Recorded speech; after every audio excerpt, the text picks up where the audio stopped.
ಇವತ್ತಿನ ಈ ಸತ್ಸಂಗ ಕಾರ್ಯಕ್ರಮದಲ್ಲಿ ದಿವ್ಯ ಸಾನ್ನಿಧ್ಯ ನಡೆಸುವಂತ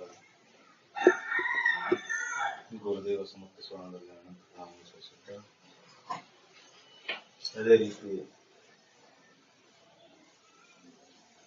ಇಲ್ಲಿ ಸೇರಿದಂತ ಹಿರಿಯರು ವೀರಣ್ಣ ಸತ್ಯನವರಿಗೆ ಎಲ್ಲ ಆತ್ಮಗಳಲ್ಲಿ ನನ್ನ ಅನಂತ ಪುಣ್ಯಾತ್ಮರಿ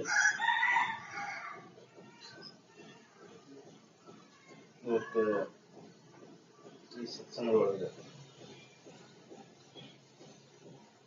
ಸತ್ಸಂಗ ಎದಕ್ಕೆ ಬೇಕು? ಸಾಮಾನ್ಯವಾಗಿ ನಮ್ಗೆಲ್ಲರಿಗೂ ಗೊತ್ತೈತೆ ಅದಕ್ಕೆ ಸತ್ಸಂಗಕ್ಕೆ ಸೇರಿ ಮನುಷ್ಯ ನಿತ್ಯದ ಜೀವನದ ಬೆಳಗಾಗ ಅದೆಲ್ಲ ಎಲ್ಲರೂ ಹೇಳಿರಲ್ಲ. ಉದರ ಪಟ್ಟಿ ಕೂಸಿನಿಗೆ ಎಲ್ಲಾರು ಬರೋದು, ಪಕ್ಷಿ ಪಕ್ಷಿ ಪ್ರಾಣಿಗಳು ಎಲ್ಲ ಬರೋದು. ಮನುಷ್ಯನ ಅಷ್ಟಕ್ಕೆ ಸೀಮಿತ ಇಲ್ಲ. ಪಶು ಪಕ್ಷಿ ಪ್ರಾಣಿಗಳು ಏನಪ್ಪಾ ಹೊಟ್ಟಿಗೆ ಹೊಟ್ಟೆ ತುಂಬ ಮುಗಿತೋಗ್ತದೆ. ಆದ್ರೆ ಮನುಷ್ಯಂದು ಅಷ್ಟಕ್ಕೆ ಸೀಮಿತ ಇಲ್ಲಲ್ಲ. ಪಶು ಪಕ್ಷಿ ಪ್ರಾಣಿಗಳಿಗಿನ್ನ ಮನುಷ್ಯ ಅದಕ್ಕೆ ದುಃಖಿಯಾಗ್ಯಾನಂದ್ರ ಇವನ ಬಯಕೆ ಅಥವಾ ಆಸೆ ಪಶು ಪಕ್ಷಿಗಳಿಗೆ ಹೆಂಗ್ ಸೀಮಿತ ಅದೋ ಅಷ್ಟು ಸೀಮಿತ ಇಲ್ಲ.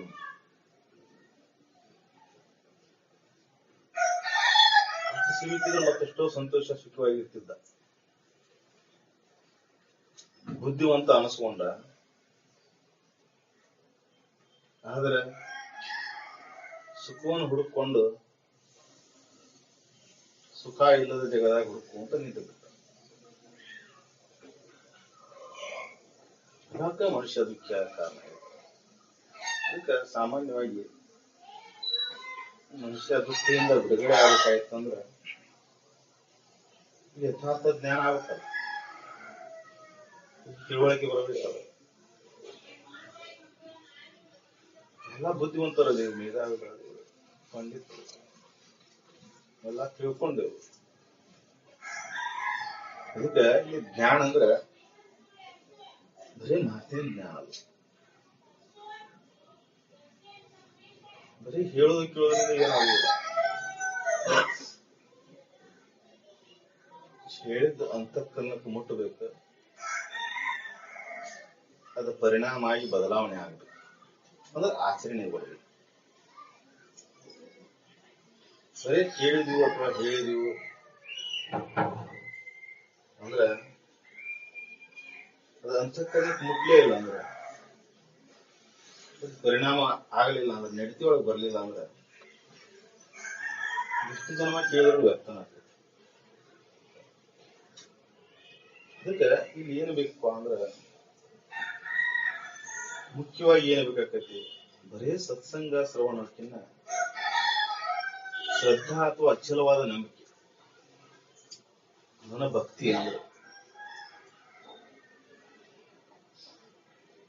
ನಾವು ಕೇಳಿದ ನಮ್ಮ ಅಂತಃಕರಣಕ್ಕೆ ಯಾಕೆ ಮುಟ್ಟುವಲ್ಲ ಅಂದ್ರೆ ನಮ್ಮಲ್ಲಿ ಅಚಲವಾದ ನಂಬಿಕೆ ಅಥವಾ ಶ್ರದ್ಧಾ ಅನ್ನೋದು ಕೊರತೆ.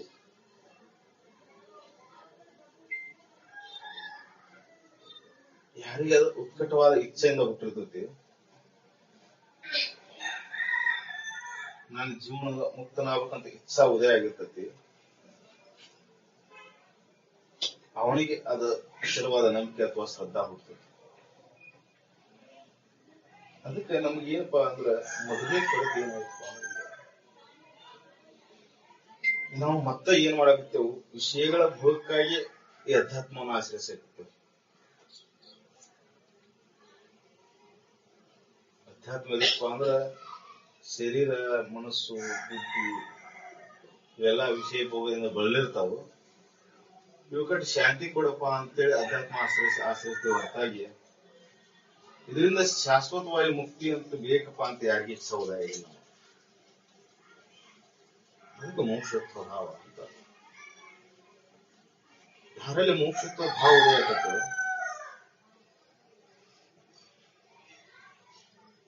ಅವನಲ್ಲಿ ಗುರುವಿನ ಹುಡುಕಾಟ ಶುರು ಆಗ್ತದೆ.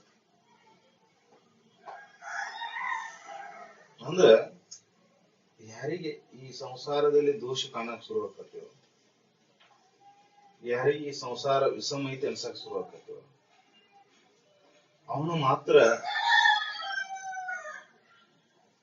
ಮೋಕ್ಷ ಆಕಾನ.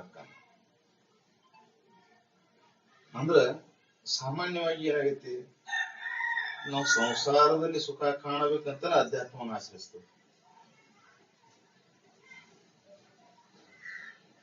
ಸಂಸಾರದಲ್ಲಿ ಸುಖ ಕಾಣಬೇಕು, ನನ್ನ ಮನೆ ಆಗ್ಬೇಕು, ನನ್ನ ಮಕ್ಕಳು ಚಲೋ ಆಗ್ಬೇಕು, ಹೊಲ ಬೆಳಿಬೇಕು, ಸಿರಿ ಸಂಪತ್ತು ಬರ್ಬೇಕು, ಈ ಒಂದು ಇಚ್ಛೆಯಿಂದ ನಾವು ಸತ್ಸಂಗಕ್ಕೆ ಭಾಗಿಯಾದ್ರ ಅದು ಹೃದಯಕ್ಕೆ ಮುಟ್ಟುವುದಿಲ್ಲ ಅಥವಾ ಅಂತಃಕರಣಕ್ಕೆ ಮಾತುವುದಿಲ್ಲ.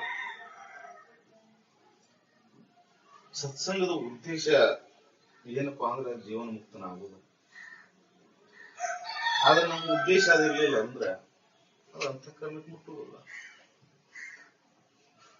ಅದಕ್ಕಿಲ್ಲಿ ಯಾರು ಮುಮುಕ್ಷುವಾಗಿರ್ತಾರೋ, ಯಾರಿಗೆ ಮುಕ್ತನಾಗಬೇಕಂತ ಇಚ್ಛಾ ಉದಯ ಆಗಿರ್ತೈತೋ ಅವನಿಗೆ ಮಾತ್ರ ಸತ್ಸಂಗದ ಲಾಭದಲ್ಲಿ. ಉಳಿದವ್ರಿಗೆ ದೊರೆಯುವುದಿಲ್ಲ ಅಂತಲ್ಲ, ಆದ್ರೆ ಈ ಮನುಷ್ಯ ಜನ್ಮದ ಮುಖ್ಯ ಉದ್ದೇಶ ಅವರು ಈಡೇರುವುದು. ಮತ್ತೆ ಅದನ್ನ ಬಿಡ್ಕೊಂಡು ಅದನ್ನ ಪಡ್ಕೊಂಡು ಅದನ್ನ ಬಿಡ್ಕೊಂಡು ಅದನ್ನ ಪಡ್ಕೊಂಡು ಅಂದ್ರೆ ಅವರ ಭಗವಂತನ ದುಃಖ ಅನ್ನೋದು ಅವ್ರಿಗೆ ಕೊನೆ ಕಾಣುವುದಿಲ್ಲ. ಮತ್ತೆ ಬಿಡ್ಕೊಂತಾರ, ಮತ್ತೆ ಪಡ್ಕೊಂತಾರ, ಮತ್ತೆ ಬಿಡ್ತಾರ, ಮತ್ತೆ ಪಡ್ಕೊಂತಾರ. ಈ ಸಂಸಾರದ ಬಂಧನ ಅವ್ರಿಗೆ ಬಿಡುಗಡೆ ಆಗುವುದಿಲ್ಲ, ಮತ್ತೆ ಇದ್ರಾಗ ತಿಂತಾರ. ಅದಕ್ಕೆ ಯಾರಲ್ಲಿ ಮೋಕ್ಷತ್ವ ಭಾವ ಉದಯ ಆಗಿರ್ತೈತೋ ಅವನು ಮಾತ್ರ ಈ ಸತ್ಸಂಗವನ್ನ ಅಂತಃಕರಣದವರೆಗೂ ಒಯ್ತಾನ. ಅಂದ್ರ ಅವನ ಅಂತಃಕರಣಕ್ಕೆ ಮುಟ್ತದೆ. ಯಾರ ಅಂತಃಕರಣದಾಗ ಇದು ಮೂಡ್ತಲ್ಲ, ಅಲ್ಲಿ ನಿಧಾನವಾಗಿ ಅದರ ಪರಿಣಾಮ ಅನ್ನುವಂಗ ಅವನ ಆಚಾರ ವಿಚಾರಗಳು, ಬಹಿರಂಗದ ಆಚರಣೆಗಳೆಲ್ಲ ಬದಲಾಗ್ತದೆ. ಜಗತ್ತನ್ನು ನೋಡುವಂತ ದೃಷ್ಟಿಕೋನ ಬದಲಿ ಆಗ್ತದೆ. ಜಗತ್ತಿನೊಳಗೆ ಸುಖ ಹುಡುಕುವಂತ ಏನ್ ತಿರುಗ್ತಿದ್ನಲ್ಲ, ಆ ಭಾವ ಸಂಪೂರ್ಣ ಮಾಯಾಗಿ, ಆ ಭಾವ ಸಂಪೂರ್ಣ ನಾಶಿಯಾಗಿ ಸುಖ ಎಲ್ಲಿದ್ದ ಬಂತು ಅಂತ ಹುಡುಕಾಕ ಶುರು ಮಾಡ್ತಾನೆ. ಅದಕ್ಕೆ ಇಲ್ಲಿ ಮುಮುಕ್ಷು ಆಗ್ಬೇಕಾಗಿತ್ತು. ನಾವು ಇಚ್ಛಾ ಒಂದೇ ಇರಬೇಕು. ಏನಪ್ಪಾ ಜೀವನದ್ದು ಅಂದ್ರೆ, ಈ ಮನುಷ್ಯ ಶರೀರ ಬಂದೈತಲ್ಲ, ದನ ಕನಕಾದಿಗಳಿಗೆ, ಸಿರಿ ಸಂಪತ್ತಿಗೆ, ವಿಷಯ ಭೋಗಕ್ಕಾಗಿ ಮೀಸಲಿಡದನ ನಾ ಜೀವನ ಮುಕ್ತನ ಕಷ್ಟ ಬಳಸ್ಕೊಂತೇನಪ್ಪ ಅಂತ ಇಚ್ಛಾ ಮಾಡ್ಕೊಳ್ಳಿ. ಸಾಮಾನ್ಯವಾಗಿ ಎಲ್ಲರಿಗೂ ಜೀವನ ಮುಕ್ತರಾಗಬೇಕು ಇಚ್ಛಾ ಆಗುವುದು ಸಾಮಾನ್ಯವಾಗಿ. ಯಾಕಂದ್ರೆ ಸಂಸ್ಕಾರಗಳ ಭಿನ್ನ ಭಿನ್ನ ಅದಾವು. ಅನೇಕ ಜನ್ಮಗಳನ್ನ ತಿರುಗಿ ಮನುಷ್ಯ ಜನ್ಮ ಅಂತ ಹೇಳ್ತಾರೆ. ಅದಕ್ಕೆ ಸಂಸ್ಕಾರಗಳು ಹೆಂಗ ಭಿನ್ನ ಅದಾವಪ್ಪ ಅಂದ್ರೆ, ಈ ಜನ್ಮದಾಗೂ ಸಂಸ್ಕಾರಗಳ ಭಿನ್ನ ಭಿನ್ನ ಅದಾವು. ಪೂರ್ವ ಜನ್ಮದ ಎಲ್ಲಾ ಕರ್ಮಗಳು ವಾಸನಾ ರೂಪದಲ್ಲಿ ಅಂತಃಕರಣದೊಳಗೆ ಇರ್ತಾವ.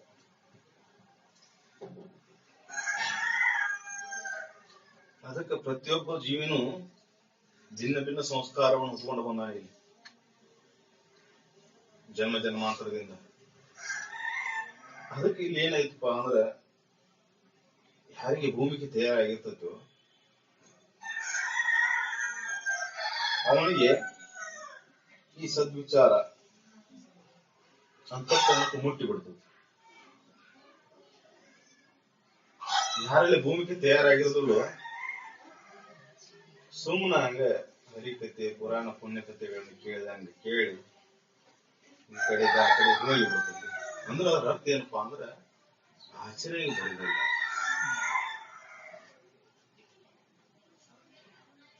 ಆಚರಣೆಗೆ ಬರದಂತ ಸತ್ಸಂಗದ ಶ್ರವಣ ವ್ಯರ್ಥ ಆಗಿ, ಸ್ವಾತಿ ಮುತ್ತಿನಿಂದ ಬದ್ದಂತ ಮಳೆ ಹನಿ ಎಲ್ಲಾನು ಹೆಂಗ ಮುತ್ತಾಗೋದಿಲ್ಲ ಹಂಗ ಅವ್ರವ್ರ ಭಾಗ್ಯ ಹೆಂಗಿರ್ತೈತಿ, ಭೂಮಿಕೆ ಹೆಂಗಿರ್ತೈತಿ, ಹಂಗ ಸತ್ಕರ್ಮದ ಫಲಗಳು ಬರೀತಾವ. ಅದ್ರ ಏನ್ ನೀ ಬಯಸ್ತಿ ಅದ ನೀನ್ ಅಕ್ಕಿ. ನೀನು ಸಿರಿ ಸಂಪತ್ತು ಧ್ವಂಸ ಧಾನ್ಯಗಳನ್ನ ಧನ ಕನಕಾದಿಗಳ ಮೋಹದೊಳಗೆ ಬಿದ್ಕೊಂಡು ಅದನ್ನ ಬಿಡ್ಕೊಂತ ಹೋದಿ, ಅದು ಸಿಗ್ತತಿಲ್ಲ ಅಂತಲ್ಲ. ಆದ್ರೆ ಅದರಿಂದ ಎಷ್ಟು ಸುಖಿಯಾಗಿ ಅನ್ನೋದು ವಿಚಾರ ಮಾಡ್ಬೇಕಲ್ಲ. ಸ್ವಾಮಿ ರಾಮತೀರ್ಥ ಜೀವನದಾಗ ಒಂದು ಘಟನೆ ನಡೀತಿತ್ತು. ಅಮೆರಿಕಕ್ಕೆ ಹೋದಾಗ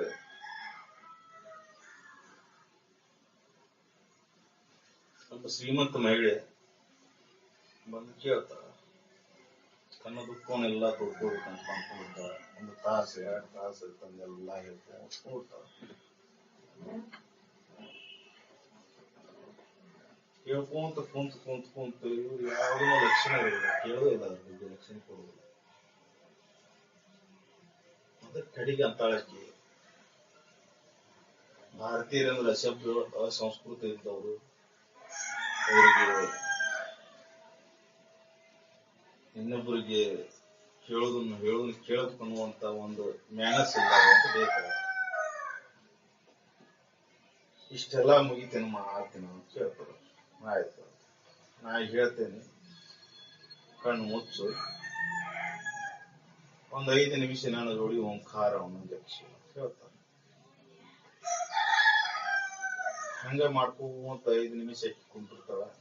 ಅವ್ರ ದಿವ್ಯ ಶಕ್ತಿಯಿಂದ ಆಕಿನ ಶರೀರ ಭಾವನೆ ಮರೆಸಿ ಆನಂದದಲ್ಲಿ ಆ 5 ನಿಮಿಷ ಕ್ಷಣ ಆದ್ಮೇಲೆ ಮತ್ತೆ ಹೊರಗೆ ಬರ್ತಾಳ. ಅಂತ ಭಾರವಾಗಿತ್ತು ನನ್ನ ಅಂತಃಕರಣ, ಇಲ್ಲಿ ಬರುವವರಿಗೆ, ಇಲ್ಲಿ ಬಂದ ಮೇಲೆ 5 ನಿಮಿಷದೊಳಗ ಎಷ್ಟು ಆರಾಮಾತಲ್ಲ ಇದು ಅಂತ ಹೇಳ್ತಾಳ. ಅದಕ್ಕೆ ಹೇಳ್ತಾಳ, ನನ್ನ ಸಿರಿ ಸಂಪತ್ತು, ಬದುಕು, ಎಲ್ಲ ಜೀವನ ಸಾಕಷ್ಟು ಶ್ರೀಮಂತಿಗೆ ಐತಿ, ಅದನ್ನೆಲ್ಲ ನಿನಗ ಧಾರೆ ಇರ್ತೀನಿ, ನೀ ನನ್ನ ಮದುವೆ ಆಗು ಅಂತ ಕೇಳ್ತಾನೆ. ಮದುವೆ ಆಗಿ ಮುಂದ ಅಂತಾರ, ಇಲ್ಲ ಸುಖದಿಂದ ಸಂಸಾರ ಜೀವನ ಮಾಡುವ, ಅದನ್ನೆಲ್ಲ ಬಿಟ್ಟು ಬಂದೇನೆ. ಈಗ 5 ನಿಮಿಷದಿಂದ ನೀ ಎಷ್ಟು ಸುಖಿಯಾಗಿದ್ದೆ ಅದ ಸುಖ ನಾನು ಕೊಡಕ್ಕೆ ಹೋದ ನೀನು ಅಂತ ಕೇಳ್ತಾರ. 5 ನಿಮಿಷದ ಹಿಂದ ನೀ ಎಷ್ಟು ಸುಖಿಯಾಗಿದ್ದಿ,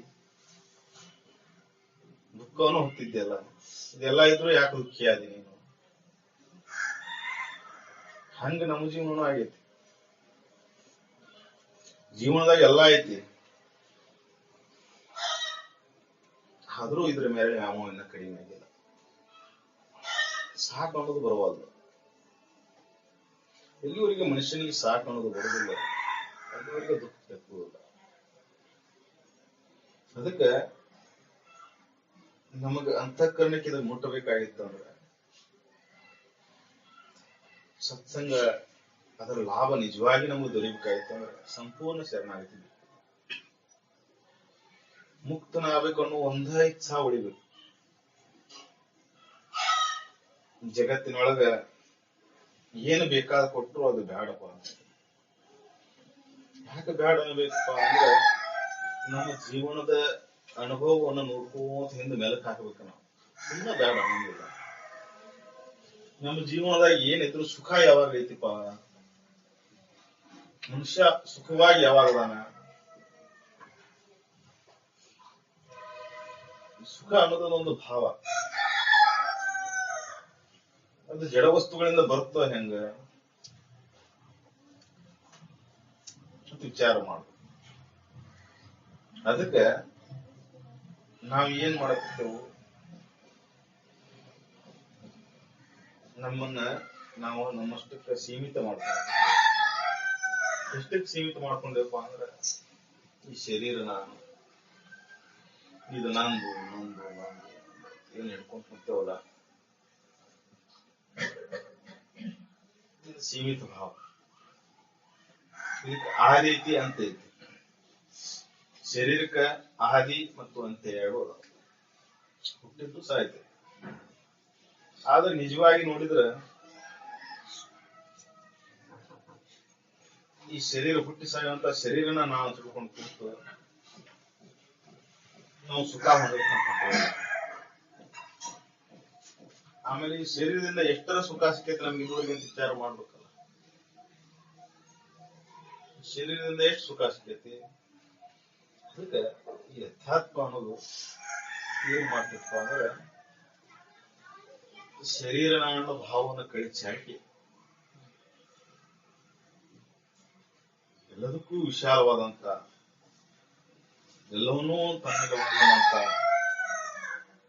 ಆತ್ಮನ ಅನ್ನೋ ಭಾವವನ್ನು ಹುಟ್ಟಿ ಹಾಕ್ತದೆ.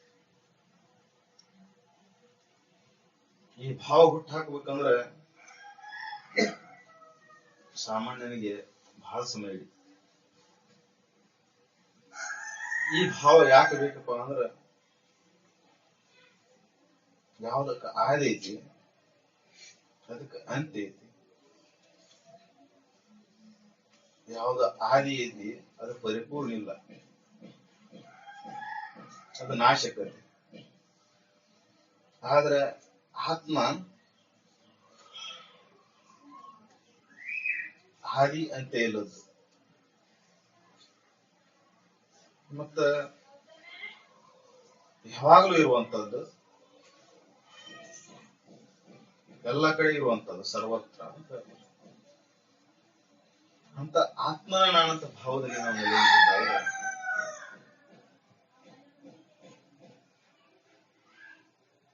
ಕಡೆಗೆ ಆತ್ಮನ ನಾನಂತ ಭಾವದಲ್ಲಿ ಉಳಿದಿದ್ದಾದ್ರೆ ಮನುಷ್ಯ ನಿತ್ಯ ಸುಖಿಯಾಗಿ ಬಿಡ್ತಾನೆ. ಯಾಕಂದ್ರೆ ಅದು ವಿಕಾರ ಆಗುವಂತ ವಸ್ತು ಅಲ್ಲ. ನಾವು ವಿಕಾರ ಆಗುವಂತ ವಸ್ತುವನ್ನು ನಾನು ತಿಳ್ಕೊಂಡು ಕುಂತಿದ್ದೆ ದುಃಖಕ್ಕೆ ಕಾರಣ. ಯಾವ ಮನುಷ್ಯ ವಿಕಾರ ಭಾವದಿಂದ ಹೊರಬರ್ಬೇಕಂದ್ರೆ ವಿಕಾರ ಆಗುವಂತ ವಸ್ತುವಿನಿಂದ ಹೊರಬರ್ಬೇಕು. ಅಂದ್ರೆ ನಾವು ವಿಕಾರ ಆಗುವಂತ ವಸ್ತುವಿನಲ್ಲಿ ಮನಸ್ಸನ್ನು ನೆಟ್ಟಿದ್ದಾದ್ರೆ ಮನಸ್ಸು ವಿಕಾರ ಆಗ್ತದೆ. ವಿಕಾರ ರಹಿತವಾದ ಆತ್ಮನನ್ನ ಸಂಪೂರ್ಣವನ್ನು ಶರಣಾಗತನಾಗಿ ಆತ್ಮನನ್ನ ಅಂತಕ್ಕಂಥಲ್ಲಿ ತುಂಬಿಕೊಂಡಿದ್ದಾದ್ರೆ ಮನಸ್ಸು ಆತ್ಮನಲ್ಲಿ ಏಕಾಕಾರ ಆಗ್ತದೆ ಅಥವಾ ಮನಸ್ಸು ಶೂನ್ಯ ಆಗ್ತದೆ. ಆವಾಗ ಆನಂದದ ಅನುಭೂತಿ ಆಗ್ತದೆ. ಯಾಕಪ್ಪ ಇದನ್ನೆಲ್ಲ ಮಾಡ್ಬೇಕಂದ್ರ ಯಾರಿಗೆ ನಿಜವಾಗಿ ಶಾಶ್ವತ ಸುಖದ ಅನುಭವ ಬೇಕಾಗೈತಿ ಅವರಷ್ಟೇ ಮಾಡಬೇಕು.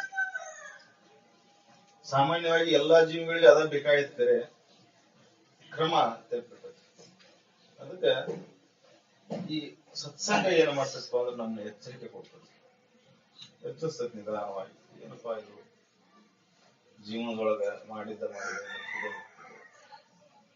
ಉಂಡೆ ಉಟ್ಟೆ ತೊಟ್ಟೆ ಇದರಿಂದ ಏನಾಯ್ತಪ್ಪ ಇದುವರೆಗೆ ವಿಚಾರ ಮಾಡಕಸ್ತೈತಿ. ಇಲ್ಲೂ ಒಬ್ಬರಿಗೆ ಭಾರಕಾವಸ್ಥೆ ಒಳಗ ವಿಚಾರಗಳು ಹುಡ್ತಾವು, ಒಬ್ಬರಿಗೆ ಓಣಾವಸ್ಥೆ ಹೊಡಿಸ್ತಾವ, ಒಬ್ಬರಿಗೆ ವೃದ್ಧಾಪ್ಯದಲ್ಲಿ ಬರ್ಬೋದು. ಸಂಸ್ಕಾರದ ಕೊರತೆ. ಶರೀರಕ್ಕೆ ಆಯುಷ್ಯ ಆಗಿರ್ತೈತಿ, ಆದ್ರೆ ಸಂಸ್ಕಾರ ಅಂತಃಕರಣಕ್ಕೆ ಸಂಸ್ಕಾರದಲ್ಲಿ ಸಣ್ಣ ಶರೀರ ಇದ್ರು ಜನ್ಮ ಜನ್ಮಾಂತರ ಸಂಸ್ಕಾರ ಉತ್ತಮ ಸಂಸ್ಕಾರ ಬಂದಿರ್ಬೋದು. ಒಂದು ಶರೀರಕ್ಕೆ ವಯಸ್ಸಾಗಿದ್ರು ಇನ್ನ ಹೀನ ಸಂಸ್ಕಾರಗಳ ಉಳಿದಿರಬಹುದು. ಶರೀರ ಆಯುಷ್ಯಕ್ಕೆ ಈ ಸಂಸ್ಕಾರಕ್ಕೆ ಸಂಬಂಧ ಇಲ್ಲ.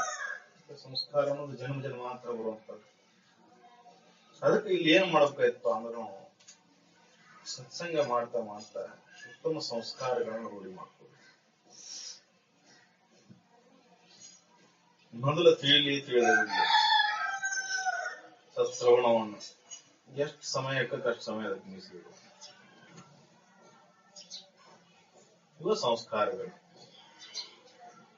ನೀ ಯಾವ ವಿಚಾರದಾಗ ಇರ್ತೀಯಲ್ಲ ಮನಸ್ಸಂಗ ರೂಪ ಅಂತ ಹೋಗ್ತದೆ. ನೀ ದುಷ್ಟರ ಸಂಘದಾಗಿದ್ದಂದ್ರೆ ಅದೃಷ್ಟ ಆಕೈತಿ, ಸಜ್ಜನರ ಸಂಘದಾಗಿದ್ದ ಸಜ್ಜನ. ಅಂದ್ರೆ ಸತ್ಪುರುಷರ ಸಂಘ ಸತ್ಪುರುಷರ ವಿಚಾರಗಳನ್ನ ನೀ ಮಾಡ್ಕೊಂತ ಹೋದಂದ್ರ ಅದು ಅದ ದಾರಿನ ಹಿಡಿತು. ಅದಕ್ಕೆ ಈ ಸತ್ಸಂಗದ ಮಹತ್ವ. ನಾವು ಪುನಃ ಪುನಃ ಪುನಃ ಪುನಃ ಎದಕ್ಕೆ ಇದನ್ನು ಮಾಡಬೇಕು ಅಂದ್ರೆ ಕನಿಷ್ಠ ಪಕ್ಷ ಉತ್ತಮ ಸಂಸ್ಕಾರಗಳನ್ನ ರೂಢಿ ಮಾಡ್ಕೊಳ್ಳಿ. ಇದ್ರೊಳಗೆ ನೀತಿ ಬೋಧನೆ ಬರ್ತದೆ, ವ್ಯವಹಾರಿಕ ನಿಯಮಗಳು ಬರ್ತಾವ.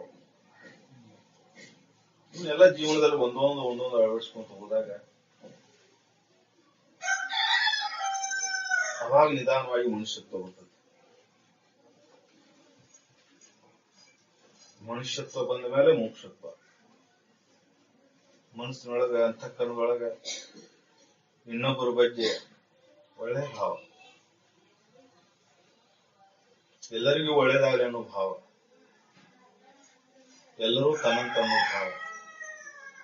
ಅಂದ್ರೆ ಯಾರು ಇನ್ನೊಬ್ಬರ ಬಗ್ಗೆ ಕೆಟ್ಟ ಹೀನ ವಿಚಾರಗಳ ಹೀನ ಭಾವ ಬರದಂಗ ಆಯ್ತಂದ್ರ ಅದ ಮನುಷ್ಯತ್ವ. ಆ ಮನುಷ್ಯತ್ವ ಬಂದ ಮೇಲೆ ಈ ಸಂಸಾರದ ಬಾಧೆಯನ್ನು ತಾಳಲಾರದ ಮೋಕ್ಷತ್ವ ಭಾವದ ಯಾಕಂದ್ರೆ ಅಡಿಗಡಿಗಿದ್ರೊಳಗೆ ಎಲ್ಲಿ ಸುಖ ಇಲ್ಲಪ್ಪ, ದುಃಖನ ಐತೆ ಅಂತ ತಿಳಿದ ಮೇಲೆ ಮೋಕ್ಷತ್ವ ಭಾವ ಯಾಕಂದ್ರೆ. ಅದಕ್ಕೆ ಇದನ್ನ ಒಂದು ಕ್ರಮವತ್ತಾಗಿ ಸಾಧನ ಮಾಡ್ಕೊಂತ ಹೋದ್ರೆ ಅಷ್ಟ ಸಿದ್ಧಿಸುತ್ತೆ ಹೊರತಾಗಿ ಸುಮ್ಮನೆ ಒಂದು ದಿನ ಕೇಳಿಬಿಟ್ಟೆ, ಒಂದು ಕ್ಷಣ ಕೇಳಿದೆ ಮತ್ತೆ ಮರೆತೆ, ಕಥೆಗಳನ್ನು ಕೇಳಿ ಪುರಾಣ ಕೇಳಿ ಮರೆತು ಹೋದಂಗೆ ಹೋದ್ರೆ ಅಂತಃಕರಣದಲ್ಲಿ ಇದರ ಪರಿಣಾಮ ಆಗುವುದು. ಅದಕ್ಕೆ ಇದನ್ನ ಬಹಿರಂಗದೊಳಗ ಇದನ್ನ ಬಳಸೋಂಗೇ ಇಲ್ಲ. ಯಾರಿಗೆ ಇಚ್ಛಾ ಇರ್ತತಿ, ಯಾರ ಮೋಕ್ಷತ್ವ ಭಾವ ಉದಯ ಆಗಿರ್ತತಿ, ಯಾರಿಗೆ ಮೋಕ್ಷತ್ವ ಭಾವ ಹುಟ್ಟಿರ್ತತಿ ಅವ್ರಿಗೆ ಎಷ್ಟ ಬೋಧನೆ ಇಲ್ಲಿ ನಡೆಯುತ್ತೆ. ಎಲ್ಲರಿಗೂ ಅಲ್ಲ ಇದು. ಯಾಕಂದ್ರೆ ಅಲ್ಲಿ ಎಲ್ಲಿ ಹಿಡ್ಕೊಳ್ಳುವಂತ ಶಕ್ತಿನೇ ಇಲ್ಲ. ಬೋರ್ಗಲ್ ಮೇಲೆ ನೀರು ಸುರಿದಂತ ಹೇಳ್ತಾರೆ. ಆದ್ರೆ ಅಂತಃಕರಣ ಹೀಗಿರ್ತಲ್ಲ, ಯಾವಾಗ ಯಾಕೆ ಕ್ಷಣದೊಳಗ ಮನುಷ್ಯನ ಮನಸ್ಸು ಯಾವ ಕಡೆ ಹೊರಟ ಕೇಳಕ್ ಹೋಗ ಕೇಳ್ತೇವೆ. ಸಾಕಷ್ಟು ಕಥೆಗಳನ್ನ, ಪುರಾಣ ಕಥೆಗಳನ್ನ ಕೇಳ್ತೇವೆ. ಅಂತಂತ ಕ್ರೂರಿ ಇದ್ದಾವ ಸತ್ಪುರುಷನ ಸಾನ್ನಿಧ್ಯನ ಬಂದ ಕೂಡಲಿನ ಮರುಕ್ಷಣದೊಳಗ ಆ ಮಾರ್ಗದಲ್ಲಿ ನಡೆದು ಹೋಗ್ಬಿಡ್ತಾನ. ಹಂಗ ಯಾರ ಅಂತಃಕರಣದೊಳಗೆ ಯಾವ ಸಂಸ್ಕಾರದ ಗೊತ್ತಿಲ್ಲ. ಆದ್ರೆ ಈ ಸತ್ಸಂಗದ ಭಾವ ಎಲ್ಲರಿಗೂ ತಟ್ಟತದೆ. ಒಬ್ರಿಗೆ ಬೇಗ ಆಗುವುದು, ಒಬ್ರಿಗೆ ನಿಧಾನ ಆಗುವುದು. ಆದ್ರೆ ಈ ಸತ್ಸಂಗವನ್ನ ಸತತ ನಡಿಬೇಕು. ಸದ್ವಿಚಾರವನ್ನ ಬಿಟ್ಟು ಬಿಡದ ಎಡಬಿಡದ ನಡಿಬೇಕು. ಅದು ಹೆಂಗ ನಡಿಬೇಕಂದ್ರ ಅಂತಃಕರಣದೊಳ ತನ್ನಿಂದ ತಾನ ಮಣ್ಣನ್ನ ನಡೆಯಕ್ ಶುರು. ನಾವು ಸತ್ಸಂಗವನ್ನು ನಾವು ಸರಿಯಾಗಿ ಕೇಳೋಣದಕ್ಕೆ ಏನ್ ಉದಾಹರಣೆಪ್ಪ ಅಂದ್ರೆ, ಏನ್ ಗುರುತಪ್ಪ ಅಂದ್ರ, ಅದು ಪುನಃ ಪುನಃ ಮನನ ಆಗ ಶುರು ಆಗ್ಬೇಕು. ಪುನಃ ಪುನಃ ನೆನಪಿ ಬರಕ್ ಶುರು ಆಗ್ಬೇಕು. ಪುನಃ ಪುನಃ ಅದನ್ನ ಚಿಂತನೆ ಮಾಡಕ್ ಶುರು ಆಗ್ಬೇಕು ಮನಸ್ಸು ನಿಂತಾನ. ಅಂದಾಗ ಹೌದಪ್ಪ ಶ್ರವಣ ಸರಿಯಾಗಿ ಆಗೈತೆ ಅಂತ ಅರ್ಥ. ಮತ್ತೆ ಇದು ಹಳಿ ಬರಲಿಲ್ಲ ಅಂದ್ರೆ ಶ್ರವಣ ಸರಿಯಾಗಿಲ್ಲ. ಸತ್ಸಂಗ ಶ್ರವಣ ಏನ್ ಮಾಡ್ತಿಪ್ಪ ಅಂದ್ರೆ ನಿಧಾನವಾಗಿ ನಿನ್ನ ಅಂತಃಕರಣದಲ್ಲಿ ಇದ್ದಂತ ನಿನ್ನ ದೋಷಗಳನ್ನು ಎತ್ತಿ ತೋರಿಸುವಂತ ಹೋಗ್ತದೆ. ಅಂತಃಕರಣದಲ್ಲಿ ಏನು ದೋಷಗಳದಾವಲ್ಲ, ಕಾಮ, ಕ್ರೋಧ, ಲೋಭ, ಮೋಹ, ಮದ, ಮತ್ಸರಾದಿಗಳು, ಇವು ಯಾಕೆ ಉದಯ ಆದವು ನನ್ನಲ್ಲಿ, ಇವು ಯಾಕೆ ಹುಟ್ಟಿದಪ್ಪ ಅಂತ ತೋರಿಸುವಂತ ಹೋಗ್ತದೆ. ಯಾವಾಗ ಆ ಕಾರಣಗಳನ್ನು ಹುಡುಕುವಂತ ಹೋದಾಗ ಅದು ಮೂರಕ್ಕೂ ಏನಂತ ಒಂದು ಆಸೆ ಅಥವಾ ಬಯಕೆ ಹುಟ್ಟಬೇಕಂದ್ರೆ ಮೂಲ ಕಾರಣ ಏನಪ್ಪಾ ಅಂದ್ರೆ ಅಜ್ಞಾನ. ಅಜ್ಞಾನದಿಂದನ ಅಲ್ಲಿ ಸುಖ ಐತೆ ಅನ್ನೋ ಭಾವದಿಂದನ ಮನಸ್ಸು ಅದನ್ನ ಬಯಸಿರ್ತದೆ. ಆ ಅಜ್ಞಾನದಿಂದ ಹುಟ್ಟಿದಂತ ಆಸೆ ಅಥವಾ ಬಯಕೆ ಮುಂದೆ ಈ ಎಲ್ಲಾ ದುರ್ಗುಣಗಳಿಗೆ ದಾರಿ ಮಾಡಿಕೊಡ್ತದೆ. ಆಸೆಯಿಂದ ಕಾಮ, ಕ್ರೋಧ, ಲೋಭ, ಮೋಹ, ಮದ, ಮತ್ಸರಾದಿಗಳು ಹುಟ್ಟುವಂತ ಹೋಗ್ತವೆ. ಇವೆಲ್ಲವನ್ನು ವಿಷಯ ವಸ್ತುಗಳನ್ನು ಪಡೆದ ಮೇಲೆ ಅಹಂಕಾರ ಅನ್ನೋದು ಮತ್ತು ಬಂದ್ಕೊಂಡಿರ್ತದೆ. ಅದಕ್ಕೆ ಇವೆಲ್ಲವನ್ನು ನೋಡುವಂತ ಒಂದು ಶಕ್ತಿ ಬೇಕಲ್ಲ. ನಾವು ದೀಪದ ಬೆಳಕಿನ ಹುಡ್ಕೊಂತ ಹೋಗಿ ಅಂದ್ರೆ ಪರಿಪೂರ್ಣತೆಯನ್ನು ನೋಡಕ್ ಆಗುದಿಲ್ಲ. ಅದಕ್ಕೆ ಏನ್ ಬೇಕಪ್ಪ? ಜ್ಞಾನದ ಜ್ವಾಲೆನೇ ಬೇಕು. ಅವಾಗ ಸಂಪೂರ್ಣ ಸತ್ಯ ಗೊತ್ತಾಗುತ್ತೆ. ಭಕ್ತಿ ಕರ್ಮಗಳು ಏನ್ ಮಾಡ್ತಾವಪ್ಪ ನಿನ್ನ ಅಂದ್ರ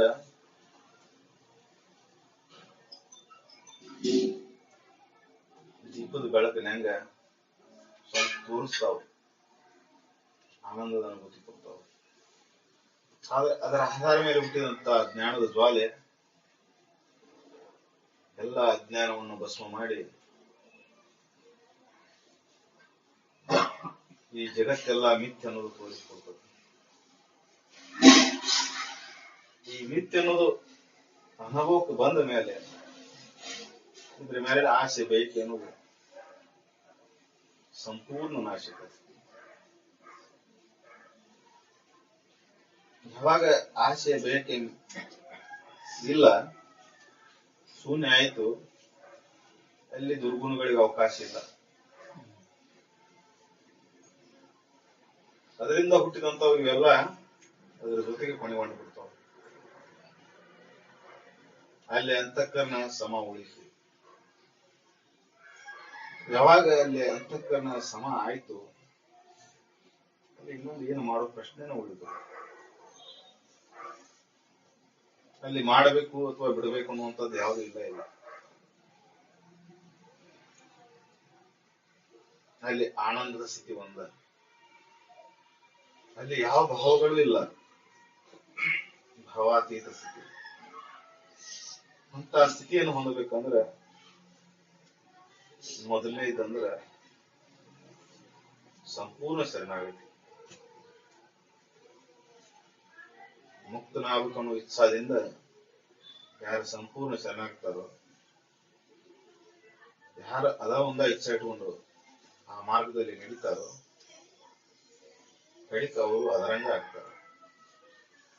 ಅದ್ರಾಗ ಏನು ಸಂಶಯನೇ ಇಲ್ಲ. ಆದ್ರೆ ನಮಗಿನ್ನ ಸಂಶಯಗಳು ಕಾಡ್ತಾವ. ಏನಪ್ಪ ಅಂದ್ರೆ ಈ ಸಂಸಾರ ಅನ್ನೋದು ಐತಲ್ರಿಪ್ಪ, ಇದನ್ನ ಬಿಟ್ಟು ಅದನ್ನ ಹೆಂಗ್ ಹಿಡ್ಕೊಳ್ಬೇಕಪ್ಪ ಅಂತ ಸಂಶಯಗಳು ಕಾಡ್ತಾವ.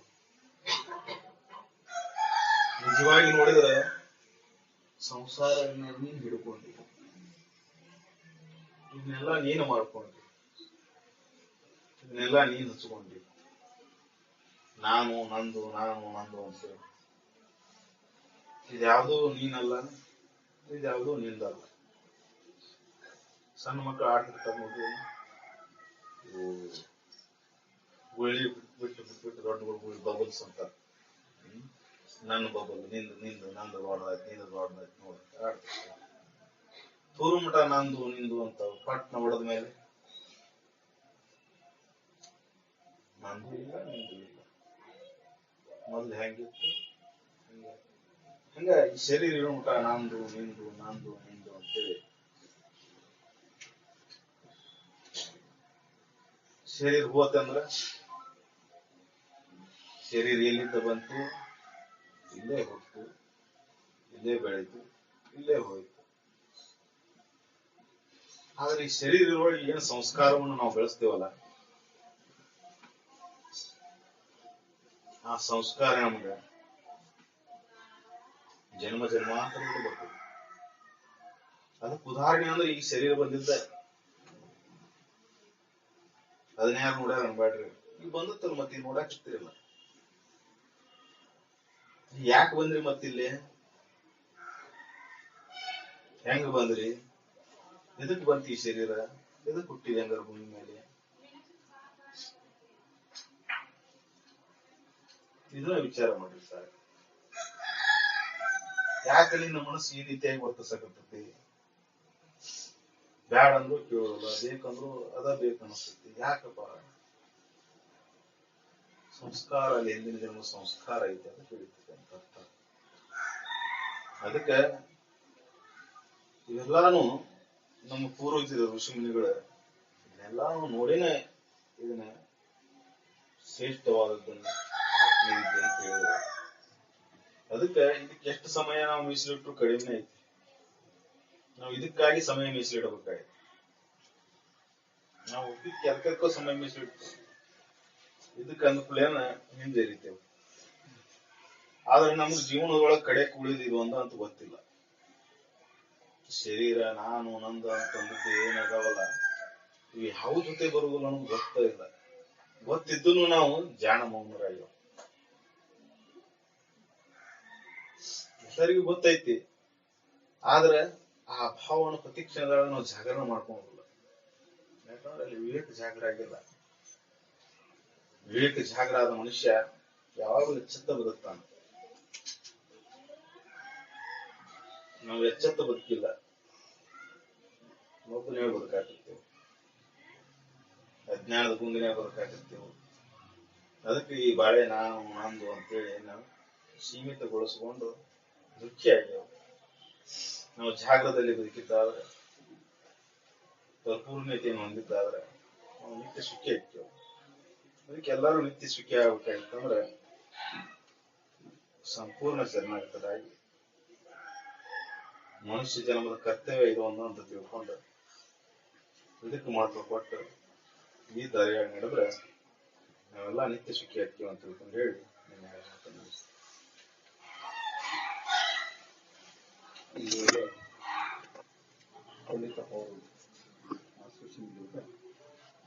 ನನ್ನೆಲ್ಲ